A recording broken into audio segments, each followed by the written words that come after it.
안녕하세요. 부등교육에서 영어를 가르치고 있는 김은섭입니다. 자, 한 학년을 무사히 끝내고 이제 다음 내년을 준비하는 시기가 왔습니다. 앞으로 내신 대비뿐만 아니라 영어 실력 전체를 향상시킬 수 있는 아주 중요한 시기라고 할 수 있겠는데요. 이 기간을 어떻게 보내느냐에 따라서 내년 1년이 좌우될 것 같습니다.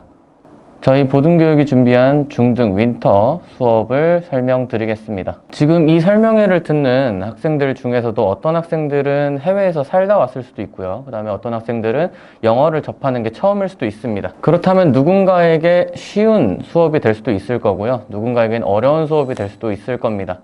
하지만 저희가 지금 이 시기는 내년을 준비하는 시기라는 점 말씀드리고 싶고요. 당장 어려운 걸 한다 해도 기초가 되어 있지 않으면은 현재 내년뿐만 아니라 앞으로 고등학교 진학 후에도 매우 힘든 시기가 될 것입니다. 그렇다고 너무 쉬운 수업을 받는다면 그것 또한 의미가 없어지겠죠. 그래서 지금 학년에 맞는 그 난이도로 수업을 진행할 거고요.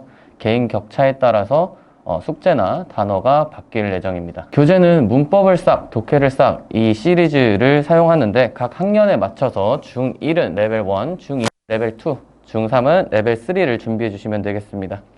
그리고 단어 교재는 워드마스터 시리즈를 사용할 건데요. 먼저 중1은 중등 실력, 중2는 중등 고난도, 중3은 고등 베이직 준비해 주시면 되겠습니다. 많은 학생들이 문법을 아무리 했는데도 왜 항상 매번 새로울까요? 그것은 바로 문법이 체계화가 되어 있지 않기 때문입니다. 자, 여러분들 투부정사나 관계대명사, 접속사 등 많이 들어보셨을 텐데 이걸 막상 적용하고 문장을 써보라고 하면은 못 쓰는 친구들이 많을 것입니다. 제가 학생들에게 자주 하는 말 중에 하나가 들어본 적 있는 것은 아는 것이 아니다 라는 말인데요. 우리 뇌는 가끔 착각을 합니다. 우리 뇌 속에 있는 기억이 내가 아는 것이다 라고 생각하기 때문이죠. 하지만 이것은 아이들에게 나쁜 습관을 심어주게 됩니다. 내가 안다고 착각을 하고 더 이상 안 봐도 된다, 복습이 필요 없다 라고 생각하기 때문에 앞으로의 영어 공부에 있어서 아주 나쁜 습관이 심어지게 됩니다. 문법은 결국 쓸 줄 알아야 합니다. 문법을 내가 배운 문법을 적용해서 쓰고 내가 이걸 못 쓰는 이유는 모르기 때문이다. 내가 뭘 알고 뭘 모르는지 파악하는 것부터가 영어 실력 향상의 시작입니다. 제가 준비한 수업은 문장 성분, 그 다음에 품사, 그 다음 문법 요소 등 그 이름부터 설명하는 수업입니다. 예를 들어서 투부정사 같은 경우는 그 사용 범위가 너무 넓어서 품사를 정할 수 없다라는 의미로 부정사가 붙은 거고요. 또 전치사는 명사 앞에 위치하는 품사라는 뜻입니다. 이름 자체가 명사 앞에 위치한 품사다 보니까 아이들은 더 이상 전치사 다음에 ing가 나와야 되고 동명사가 나와야 되고 명사가 나와야 된다, 이런 식으로 외우지 않아도 됩니다. 특히나 이런 식으로 기계적으로 외웠던 문법을 배웠던 친구들은 학교 내신에서 전치사 다음엔 무조건 동명사가 와야 된다, ing가 와야 된다 라고 생각할 수 있는데요. 그렇게 됐을 때 현재 분사랑 착각하게 되어서 정답을 고르지 못하는 경우가 많습니다. 준비되지 않은 학생은 어김없이 이 함정에 빠지게 될 텐데요. 자, 이렇게 전반적인 문법을 완성하면서 독해도 병행해야 합니다. 문법을 배우면서 그 요소가 어떻게 쓰이고 어떻게 해석되는지 알아야 하기 때문입니다. 독해는 얼마나 정확하게 해석하고 또 그 주제와 흐름을 파악하는 것이 관건입니다.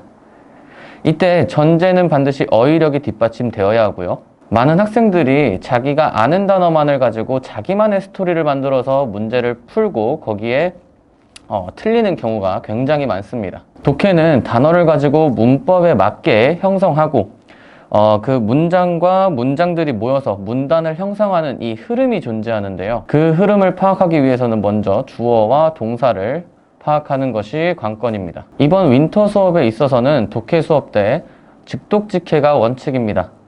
그리고 이러한 습관은 앞으로 대학 입시 과정에 있어서 굉장한 도움이 될 것입니다. 또한 문법과 독해 시리즈를 같이 병행하면서 내가 배웠던 문법을 어떻게 적용하는지 바로바로 파악할 수 있다는 점에서 효율적인 수업이 될 수 있습니다. 단어는 매 수업 때마다 시험을 보게 되는데 개인차가 있겠지만 대략 90개에서 120개 정도를 볼 예정입니다. 그렇게 해서 주 2회 가 되면 클리닉 시간에 누적 테스트를 볼 건데요.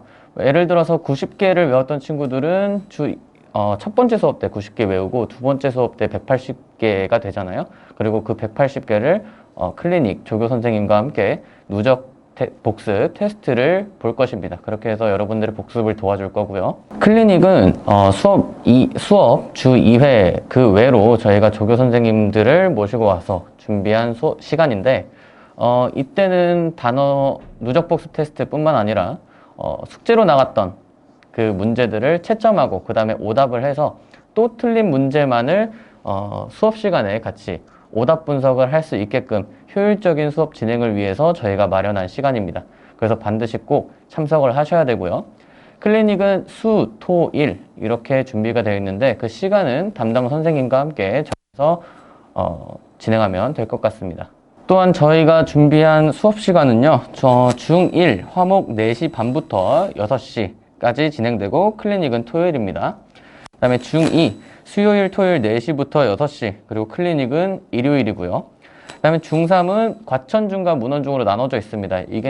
이거는 기존 2학년이었던 친구들의 기존 시간대라서 나눠져 있는 거고요. 과천중은 화요일, 목요일 6시부터 8시, 그 다음에 문헌중은 수요일, 토요일 6시부터 8시, 각각 클리닉은 토요일, 일요일입니다. 중2 친구들도 3월 개학 후에는 시간 변동이 있을 예정입니다. 제가 준비한 설명회는 여기까지고요. 앞으로 2달 동안 저와 그리고 보듬교육과 함께 한다면 앞으로의 1년 남들보다 수월하게 공부할 수 있고 좋은 성적을 거둘 수 있을 것 같습니다. 저와 함께 알찬 겨울방학 보냈으면 좋겠습니다. 지금까지 김운섭이었습니다.